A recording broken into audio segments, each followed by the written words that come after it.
Hi everybody, welcome to another video. This time what we're going to talk about is reflexive and reciprocal pronouns. In this video we'll focus on reflexive pronouns first, and in our second video we'll look at reciprocal pronouns and a few other things. So to start, what is a reflexive pronoun? Well, a reflexive pronoun is an object pronoun, and we use it when the subject and the object both talk about the same thing. In my first example, you can see I saw myself in the mirror. And this means that I saw my face in the mirror. We don't say I saw me in the mirror. This is a little unusual. Instead, we use myself. So the subject I saw myself in the mirror. In our second example, if you've ever gone to a public washroom, you might have seen one of these things. A hand dryer, right? When you wash your hands, you go over and you push a button, and you have air drying your hands.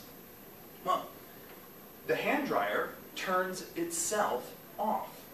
So if you're drying your hands, maybe after a minute or two, it stops because it's turned itself off.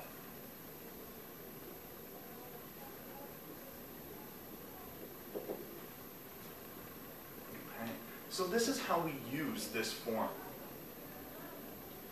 One of the collocations we can use with these reflexive pronouns, one of these kind of groups of words that we can use is by and reflexive pronoun. And when we use this together, it means alone or without help. Sometimes the meaning is very similar, either alone or without help. They are very similar in meaning. And sometimes alone has a different meaning from without help. So let's look at our first example. He fixed the car by himself. Here, it means he fixed the car alone. He was the only one working on it. He was the only one there. And without help. No one helped him.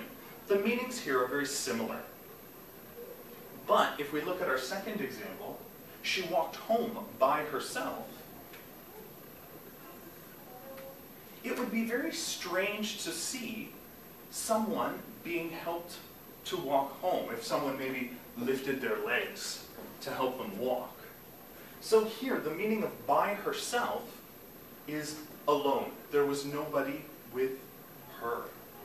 So she walked home by herself, alone. The second form we'll talk about is be plus reflexive pronoun. And this means act in a normal way. This form is used in a very few situations.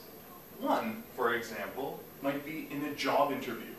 You need to be yourself. Because when we go to a job interview, we usually feel very nervous. So some advice people give us is, be yourself. Act naturally. Try not to show that nervousness that you're feeling. Another situation might be on a first date. When you go, you want to be yourself. If you like to tell jokes, tell jokes. Let the person see who you really are. Act naturally, or act in a normal way.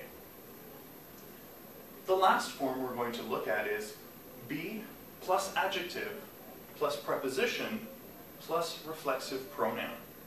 And this one means have this feeling or emotion. And it's usually you need to have it about you or about yourself. So for example, she needs to be sure of herself. Right? Be is our verb, sure is the adjective, of, preposition, herself, our reflexive pronoun. And the meaning of this sentence is that she needs to feel confident in herself and in her actions and decisions. This is a very common thing for us to say.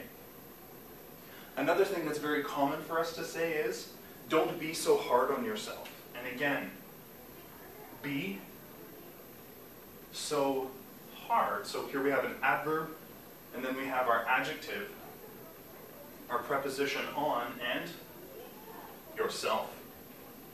And the meaning of this sentence, don't be so hard on yourself, is don't criticize yourself so much.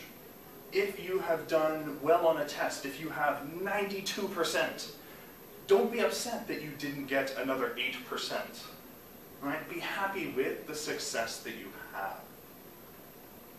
Okay, so this is a little bit of information about reflexive pronouns. Stay tuned, and in the second video, we'll talk about reciprocal pronouns and a few differences between the two. See you soon.